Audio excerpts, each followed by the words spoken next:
que é bullying? Por que esse tema tem sido tão debatido ultimamente? Bullying é só uma brincadeira ou é considerado crime no Brasil? Por que as escolas precisam ter uma política anti-bullying efetiva? Para responder essas e outras perguntas, nossa orientadora educacional, Elaine Altonen, idealizou esse trabalho sobre bullying. E nós, um grupo de alunos do 7º ano A e B, decidimos apresentar esse trabalho na Mostra Cultural com o objetivo de aprender mais sobre o tema e também incentivar os nossos alunos da escola a fazerem o mesmo, a fim de contribuir com a política anti-bullying da nossa escola, que é cristã e preza pelos traços de caráter.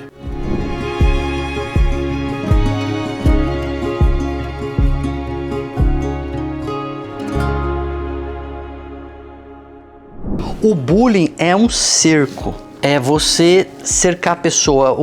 A pessoa chega na escola ou chega no trabalho já com medo, porque ela sabe que aquele dia vai ser ruim, porque vão ficar zoando, porque vão ficar perseguindo, pegando no ponto fraco.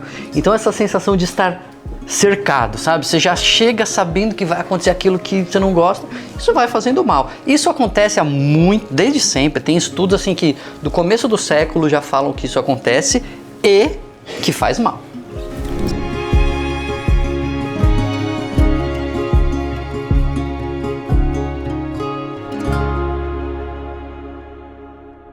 O bullying, ele é essa situação em que coloca o sujeito, o aluno, o profissional, seja quem for, numa situação, numa sensação desagradável.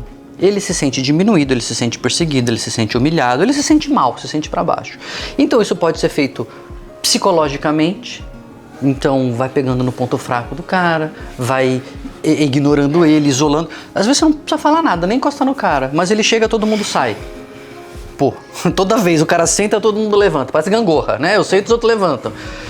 O cara já começa a se sentir excluído. E a exclusão, se sentir excluído, é muito ruim pra nós, pra qualquer pessoa. Se você assiste alguém sendo excluído, você já se sente mal.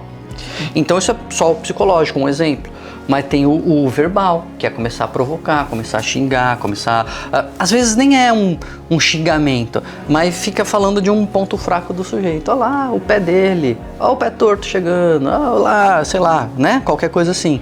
Então, é o verbal. E claro que o físico, né? Às vezes, toda vez passa a dar um encontrão, dá uma cotovelada, o juiz não tá vendo, dá aquela paulistinha. Sabe o que é paulistinha? Sim. É ajoelhada na coxa, né? Então, isso pode acontecer no jogo, mas pode acontecer metaforicamente, assim, uma cutucada sempre. Então a pessoa já chega sabendo que ela vai apanhar. Não vai ser um socão na cara, mas ela vai ficar sendo cutucada.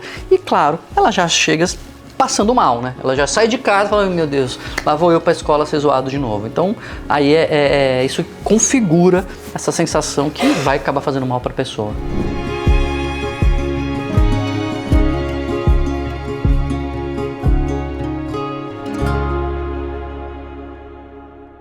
É quando essa situação de cerco, de humilhação, de perseguição acontece na internet. E aí é terrível, porque embora não seja física ali, presencial, e o presencial acaba muitas vezes sendo mais dolorido, né? Porque a pessoa está do seu lado e está na frente de todo mundo.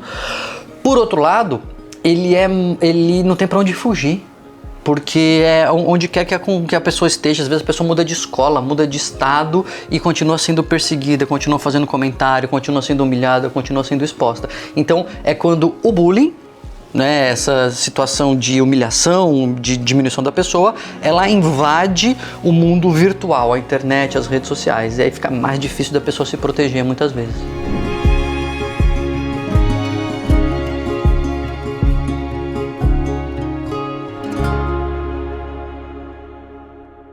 É muito importante isso, porque, de novo, voltando, né, pros velhos que nem eu, assim, a época dos seus pais, que falam assim, na minha época tinha zoeira e todo mundo sobreviveu. Mais ou menos, porque tinha uma zoeira, que nem tem hoje em dia, e a zoeira era zoeira, e tudo bem. Agora, as pessoas que sofriam bullying, década de 80, década de 60, década de 50, tem estudo sobre isso, as pessoas têm um impacto ao longo da vida, não só no momento. No momento as pessoas podem adoecer, quando a coisa é realmente, né, contínua, a pessoa pode ter um quadro depressivo, a pessoa pode ter um quadro ansioso, na hora, né, na época que isso está acontecendo, mas os impactos, quando você acompanha as pessoas que sofreram bullying ao longo do tempo, são muitas vezes para a vida toda. A pessoa tem mais chance de ter um transtorno de ansiedade na vida adulta. As pessoas tinham empregos piores. Teve um estudo que acompanhou pessoas do começo da metade do século XX, dos anos 50, e foram acompanhando o desenvolvimento das pessoas. Não tinha esse nome ainda, bullying, mas eles perguntavam um monte de coisa, de entre elas como é que estava o relacionamento e tal. E aquelas pessoas que na década de 50 passavam por situações que hoje a gente chamaria de bullying, depois, na vida adulta, tinham empregos piores, ganhavam menos. Então, os impactos dessa situação, quando ela é bem estruturada, isso fica muitas vezes para o resto da vida.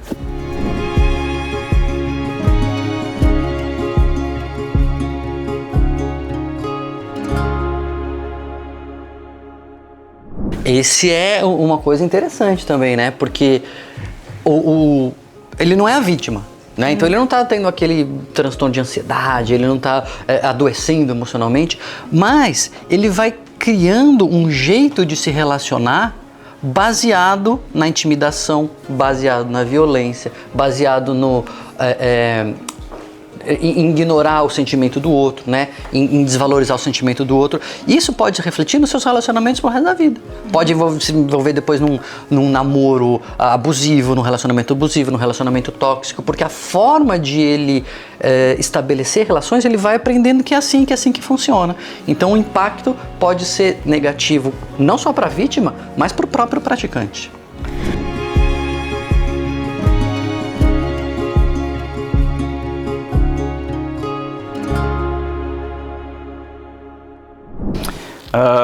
Para identificar situações de bullying, né, primeiro existe toda uma equipe, né, que ajuda nisso, não só, né, como orientador ou como professor, mas enfim, toda essa equipe ajuda durante os intervalos também, a equipe de inspetores, e a ideia que a gente tem é sempre estar atento e sensível a mudanças de comportamento, né, se de repente um aluno do nada ele começa a ficar mais retraído, ele começa a ficar mais violento, ele começa a ficar mais irritado, enfim. Então é ter essa percepção e essa sensibilidade a mudanças repentinas de comportamento, atitude dos alunos, né? Então é nesse sentido, e toda uma equipe, né? Não sou só eu, não é só a coordenadora ou só os professores, mas todos juntos tentando inibir cada vez mais esses atos.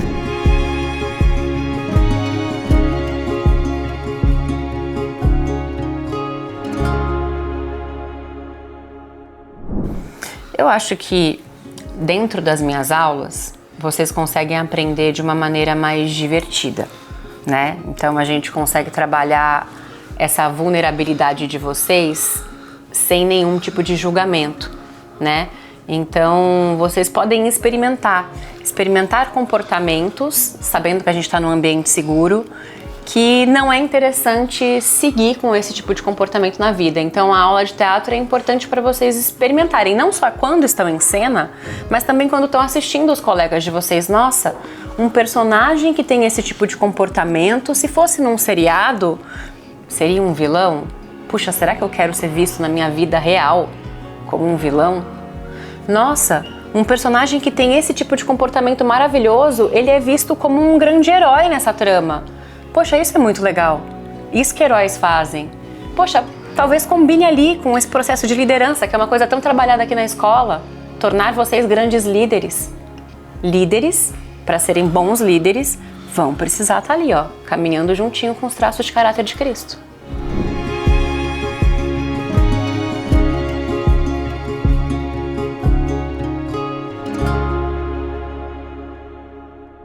Arthur, eu acho que uma das coisas mais importantes como mãe é a gente estar muito perto, acompanhar nossos filhos, observar, porque muitas vezes os adolescentes, os jovens, não externam o que eles estão sentindo, mas pelo comportamento, vendo uma mudança de atitude de comportamento, um desinteresse por coisas que antes vocês gostavam e deixam de gostar, falta de interesse de ter relacionamentos sociais.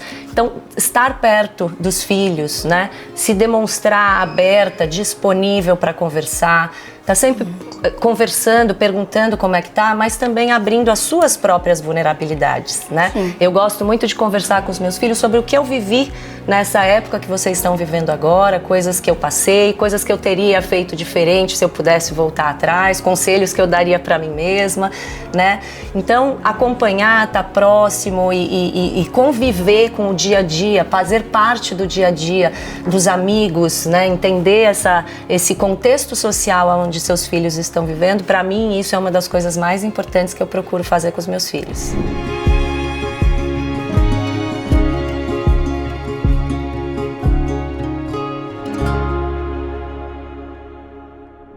Eu acho que é essencial, né? Como eu disse, o professor, né, como professor de matemática ali, ou enfim, professor de qualquer matéria, eu acho que é um papel fundamental, porque são os professores que estão mais tempo com os alunos, né, que conseguem perceber essa mudança de humor, essa mudança drástica de comportamento ou de atitude. Então ele precisa estar atento ali para sinalizar para a direção, para a coordenação, enfim, qualquer tipo de mudança que ele tenha percebido, ou qualquer tipo de comentário, ou qualquer tipo de intimidação que possa ocorrer dentro da sala de aula. Então, como professor, tanto de matemática ou tutoria, o que quer que seja, nesse sentido. Como professor de tutoria, aí eu diria que um pouco mais na questão de orientar e dessa prevenção anti-bullying, né? Nós somos uma escola que trabalha muito os traços de caráter, então a gente precisa, dentro da aula de tutoria, a gente está sempre discutindo, sempre levando os alunos à reflexão de suas atitudes, de seus comportamentos, e óbvio que o bullying se encaixa muito nisso também. E como orientador, é óbvio,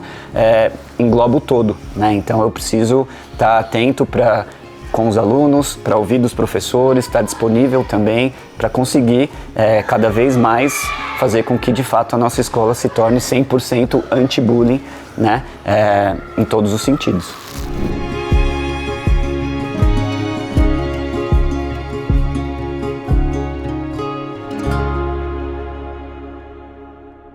Infelizmente já, dos dois lados, né? Eu, hoje, às vezes, quando a gente olha pra gente mesmo já como adulto, a gente fala, nossa, que bom, eu sou uma mulher confiante, né, eu consigo administrar críticas que os outros fazem a mim, mas quando eu olho pra trás, a Rebeca jovem, né, eu não era uma garota popular, eu era uma menina muito insegura, muito tímida, muito fechada. Tinha amigos, mas eu tinha muita insegurança e eu dependia muito do que as pessoas falavam sobre mim, né? Para identificar quem eu era, como eu ia me sentir. E isso me fez muito mal muitas vezes, porque eu ficava triste muitas vezes, ficava isolada, me sentia mais triste. Mas eu fui aprendendo, como eu disse, né, a identificar o meu valor em Deus e ganhando autoconfiança e ligando um pouco menos porque as pessoas estão falando nesse sentido e ganhando, né, essa segurança para eu ser quem eu sou. Me amar do jeito que eu sou e fazer com que as pessoas me respeitem do jeito que eu sou. Né? Então sim, eu vivi isso no passado e infelizmente eu preciso dizer que, como todo jovem, eu também em alguns momentos estava ali na rodinha onde estavam praticando bullying. Até hoje, se eu puder te contar, eu lembro de uma menina que a minha rodinha ficava brincando e cantando uma musiquinha, ressaltando uma característica dela que a gente achava, do corpo dela, que a gente achava que não era legal. E eu lembro que essa moça só olhava pra gente, mas no fundo eu sabia que ela estava sofrendo. E até hoje eu penso nisso. Como é que será que tá aquela moça? Será que ela se curou disso? E isso me traz um ressentimento muito grande de ter participado disso. Mesmo que eu não tenha falado, eu estava lá, eu estava rindo, e eu estava reforçando esse comportamento. Então eu gostaria de não ter participado. Se eu pudesse dar um conselho para mim lá atrás, saia dessa rodinha e, mais do que isso, peça para os seus amigos pararem de fazer isso, porque não é legal. Então, faz parte da nossa vida aprender a administrar essas situações também.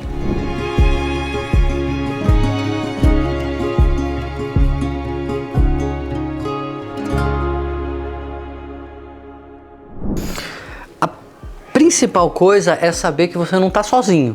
Você está passando por isso, você não está sozinho. Tem gente por você, tem gente preocupada com você, tem gente que está disponível para te ajudar e que realmente está preocupada. É importante saber que a maioria das pessoas não são autores de bullying. A maioria das pessoas estão do seu lado, a maioria das pessoas querem o seu bem. Então, é importante você se sentir seguro para poder falar com alguém. Eventualmente, talvez eu não me sinta à vontade de falar com meu pai, então fala com a sua mãe. Mas com a minha mãe não, fala com a professora. Fala com um colega. Agora, tá todo mundo sabendo que é bullying, tá todo mundo sabendo que não pode. Às vezes uma pessoa da sua classe pode ser alguém que você vai falar, cara, você percebeu que as meninas ali estão me zoando e eu não sei o que fazer? Pô, isso já pode ser uma ponte que esse colega vai pegar na sua mão e vai te ajudar nessa caminhada. Então, saber que não está sozinho, saber que a maioria das pessoas está do seu lado e sentir segurança que você vai ser amparado, você vai ser amparada nessa situação. Acho que não esconder.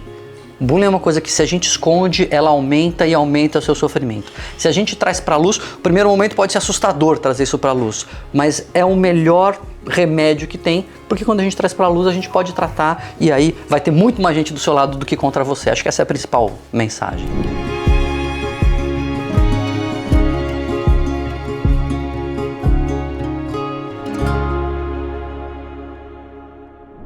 Para, né? Você tá fazendo errado, né? Acho que já deu para entender que eventualmente você não sabia. Por que as pessoas às vezes resistem a essa intervenção? Porque quando você fala, cara, o que você tá fazendo é errado, a primeira coisa que a gente pensa é, putz, mas eu não sou uma pessoa má. Ninguém acha que é mal.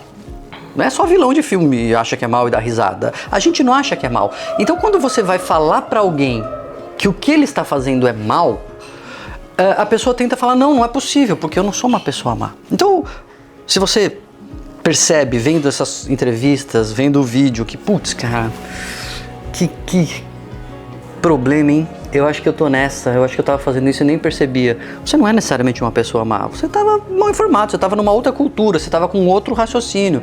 E agora você caiu a ficha que, putz, não é assim. Não é assim que deve fazer. A gente tá aqui para fazer as pessoas crescerem, as pessoas florescerem, não para fazer as pessoas murcharem, né? Talvez tivesse por trás uma mágoa dessa pessoa, um ressentimento antigo, uma inveja, um desejo, às vezes fica provocando porque gosta e não sabe como se aproximar. Só que quando cai a ficha que, putz, mas isso está fazendo a pessoa sofrer, e eu tô mais, às vezes, influenciando amigos, se eu sou uma pessoa que tem algum papel de destaque, de liderança, eu começo a zoar, outros vêm zoar junto comigo. Então, putz, tô num caminho ruim. Para, é sempre tempo, né? Sempre é tempo de a gente mudar de atitude, não é porque você é uma pessoa ruim, é porque estava num caminho ruim. Dá para continuar sendo a mesma pessoa, mas só mudar de caminho.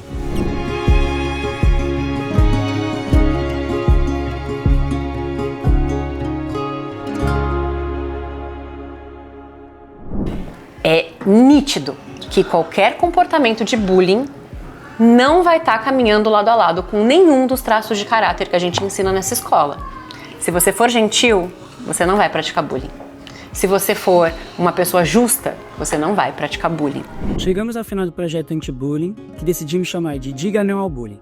Ao todo, dedicamos mais de 10 horas a momentos de pesquisa e discussões para aprofundamento no tema, encontros com a orientadora educacional e entrevistas com membros da comunidade escolar. Aprendemos que bullying é um fenômeno que envolve agressões físicas, emocionais e psicológicas, intencionais e repetidas, contra uma ou mais pessoas com o intuito de prejudicá-las. As consequências do bullying podem ser devastadoras e irreversíveis para a vítima, e podem afetar também o praticante de bullying e as famílias envolvidas.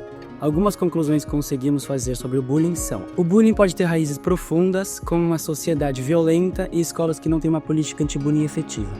O bullying pode ter um impacto profundo na vida da vítima, levando a problemas emocionais, sociais e até mesmo físicos. O bullying pode até mesmo levar a vítima ao ponto máximo de desespero, cometendo suicídio. O bullying não é brincadeira, o bullying é crime, e atos de bullying não podem ser tolerados. O bullying pode afetar o clima de sala de aula e outros espaços de aprendizagem, deixando a atmosfera pesada e negativa. O bullying pode afetar muito o desenvolvimento dos alunos e ser a causa de desmotivação em ir para a escola e baixo rendimento. Para combater o bullying, é importante que pais, educadores e toda a comunidade escolar se unam. Obrigado pelo interesse pelo nosso projeto.